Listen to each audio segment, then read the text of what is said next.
Buenas noches. No están conectados los chicos de la asignatura de plan de negocios. En vista de esto, vamos a proceder a grabar la continuación de la clase que estábamos realizando en esta semana.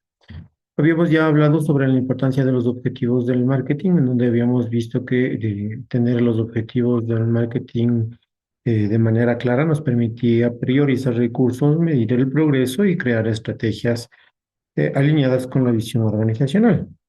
Esto, a la larga, lo que nos permite es.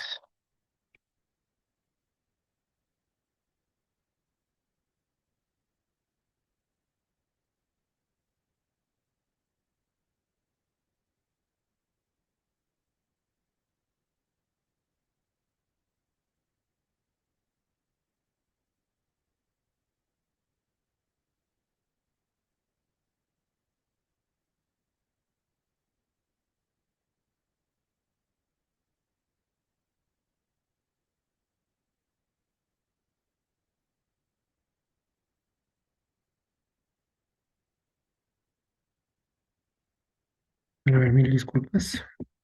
Estábamos a solo con la sesión del Zoom. Aparentemente se desconectó un momentito.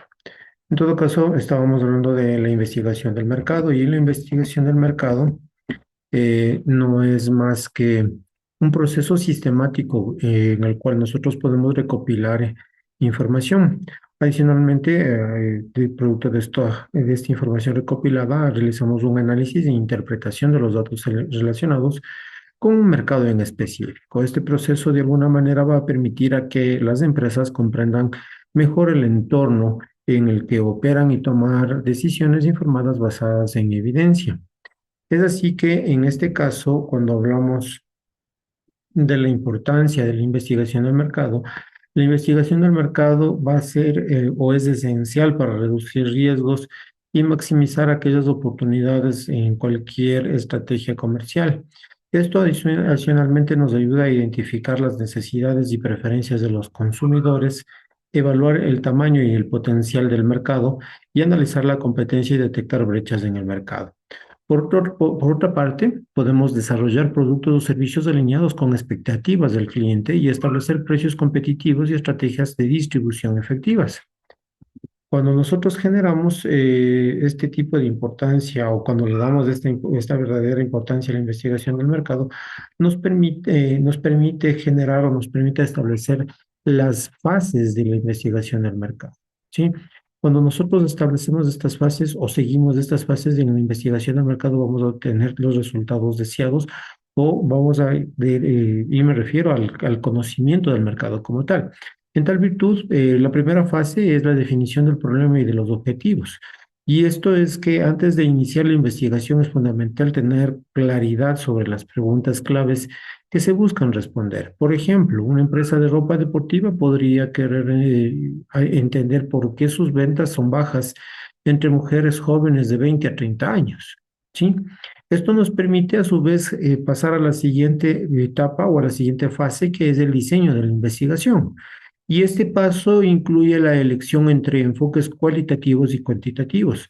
En investigaciones cuantitativas se emplean métodos como entrevistas en profundidad y grupos focales para explorar comportamientos y percepciones. En el caso cuantitativo, se utilizan encuestas y análisis estadísticos para obtener datos medibles. La tercera fase comprende la recopilación de los datos y esto habla a través de las fuentes primarias. eh,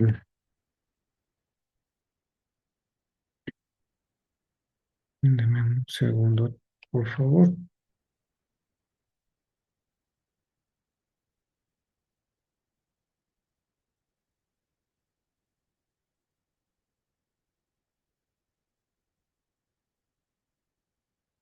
Estábamos hablando sobre la recopilación de datos y habíamos mencionado de que podemos tener dos tipos de fuentes, las fuentes primarias y las fuentes secundarias.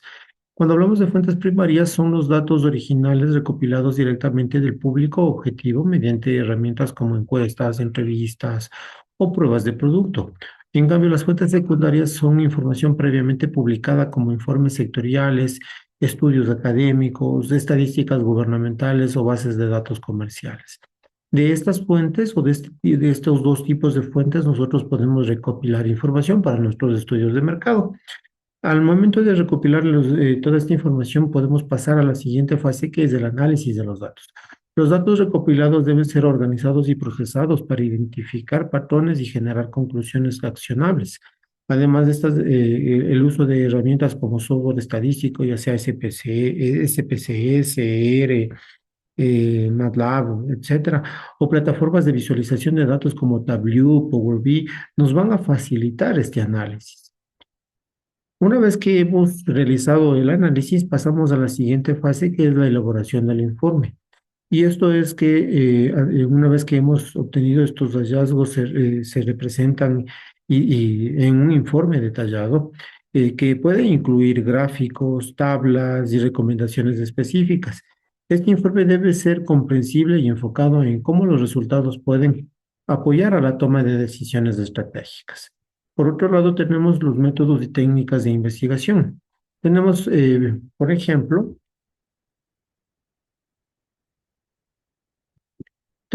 ejemplo, la investigación cualitativa.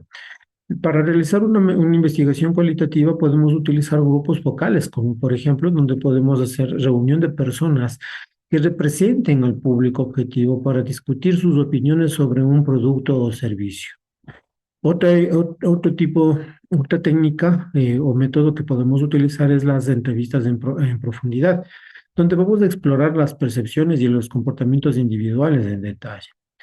Un segundo método es a través de la investigación cuantitativa que habíamos mencionado, y en esta investigación cuantitativa podemos utilizar una técnica como la encuesta, que son herramientas estructuradas que permiten recopilar datos estadísticos sobre actitudes y comportamientos. Adicionalmente, podemos utilizar técnicas como, por ejemplo, los paneles de consumidores, que realizan una muestra representativa o se obtiene una muestra representativa de clientes que se encuentran regularmente para monitorear tendencias. Un tercer método sería el análisis de datos secundarios a través de una revisión de fuentes como informes de la industria, publicaciones académicas o datos demográficos gubernamentales. Además de la observación directa como el monitoreo del comportamiento de los consumidores en su entorno natural como tiendas o eventos públicos. Adicionalmente, tenemos, por otro lado, los tipos de investigación de mercado. Cuando hablamos de los tipos de investigación del mercado, podemos hablar sobre la investigación exploratoria, por ejemplo, ¿sí? En donde tenemos la posibilidad de obtener ayuda e identificar problemas o áreas de oportunidad. Es útil en etapas iniciales de planificación cuando se necesita información preliminar. Adicionalmente, tenemos la investigación descriptiva que proporciona una visión clara de un mercado en particular, analizando el quién, el qué, el dónde y el cómo de un fenómeno de consumo. Y por último, tenemos el tipo de investigación causal, que examina relaciones de causa y efecto. Por ejemplo, podemos evaluar el impacto de una nueva campaña publicitaria en las ventas. ¿Sí? Por otro lado, tenemos las herramientas y métodos comunes. Con herramientas y métodos comunes podemos valernos, por ejemplo, eh, valernos, por ejemplo, de encuestas, que son herramientas versátiles para recopilar datos cuantitativos sobre preferencias y comportamientos, los grupos focales que ya habíamos mencionado, las de entrevistas individuales que van a permitir profundizar en opiniones y actitudes individuales, y los análisis secundarios, que son la revisión de informes de artículos o estudios existentes. Pero también tenemos herramientas modernas en investigación de mercado. Y una de estas herramientas modernas es el conocido, es algo conocido como el Big Data. Y nos permite realizar grandes volúmenes de datos no estructurados provenientes de fuentes como redes sociales, transacciones en línea, dispositivos de Internet sobre las cosas, etcétera, etcétera, etcétera. ¿Sí? A partir de esta gran conjunto de información que podemos obtener, nosotros podemos realizar un análisis predictivo, por ejemplo, en donde se utilizan algoritmos avanzados para prever comportamientos futuros del consumidor, ¿sí?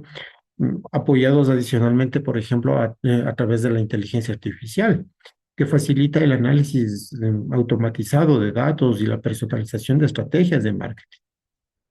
Adicionalmente, podemos utilizar como herramientas modernas software de encuestas en línea, que son plataformas como SurveyMonkey, Google Forms, y que nos simplifican la recopilación de los datos.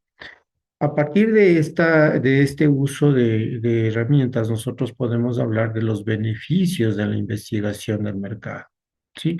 Y cuando nosotros hablamos de beneficios en la investigación de mercado, podemos enfocarnos básicamente en cuatro aspectos, los más comunes, que nos permiten mejorar la toma de decisiones al proporcionar datos objetivos que nos respaldan esas estrategias comerciales que podemos buscar. Por otro lado, podemos hacer la reducción de riesgos o buscamos como beneficio una reducción de riesgos que identifica posibles desafíos antes de implementar una estrategia. Si reducimos riesgos, obviamente buscamos también de alguna manera optimizar recursos. Y esto nos ayuda a priorizar esas iniciativas que se tendrán como base para un gran o mayor impacto, ¿sí? Y por último, hablamos de la adaptación a las tendencias del mercado, que nos va a permitir a las empresas mantenernos competitivas en un entorno dinámico. Para ya ir finalizando, tenemos en este caso los objetivos, la relación entre los objetivos del marketing y la investigación del mercado. Y los objetivos del marketing y la investigación de mercado están intrínsecamente vinculados, mientras los objetivos establecen que quieren lograr una empresa. La investigación del mercado proporciona las herramientas y los datos necesarios para alcanzar esas metas. Por ejemplo, si una empresa de tecnología desea aumentar sus ventas en un 15% entre clientes corporativos, la investigación del mercado puede identificar las necesidades específicas de ese segmento y cómo se pueden diferenciar sus productos frente a los de la competencia. Entonces, de ahí podemos generar diferentes tipos de casos de estudio. Por ejemplo, que una empresa de alimentos saludables identifica una disminución en sus ventas y realiza una investigación de mercado para entender cuáles son las razones y del por qué han disminuido sus ventas. Y eso nos permite descubrir que los consumidores percibían a estos productos como caros. Como respuesta, la empresa o la organización ajusta una estrategia de precios y lanzó una línea de productos económicos, lo que resultó un incremento del 25% en sus ventas en el siguiente trimestre. ¿Sí? Entonces, los objetivos del marketing y la investigación del mercado son componentes esenciales de la estrategia empresarial. Los objetivos proporcionan dirección y enfoque, mientras que la investigación asegura que las decisiones se basan en datos confiables y relevantes. La combinación efectiva de ambos aspectos permite a las empresas responder ágilmente a los cambios de mercado y a satisfacer las necesidades de los consumidores. ¿Sí? Chicos, espero que este video les permita concluir con lo que teníamos planificado en esta semana. Lamento mucho que no hayan podido conectarse. En todo caso, está la información presente y disponible en la plataforma. Recuerden que pueden participar también en el foro de Pregúntale a tu profesor para despejar cualquier duda que le quede con respecto al tema tratado en esta semana. Recordarles adicionalmente que tenemos una tarea para esta semana que tienen que también cumplir y que ya van generando esos productos que al final del ciclo ustedes los van a ir utilizando para armar el plan de negocio. ¿Sí? Entonces, queda pendiente todas estas tareas, todas estas cosas. Y con esto terminaríamos, chicos, para poder terminar la clase de esta semana. Sí, ha sido un gusto poder compartir y estoy completamente a sus órdenes. Cuídense mucho y nos vemos la próxima semana. Chao.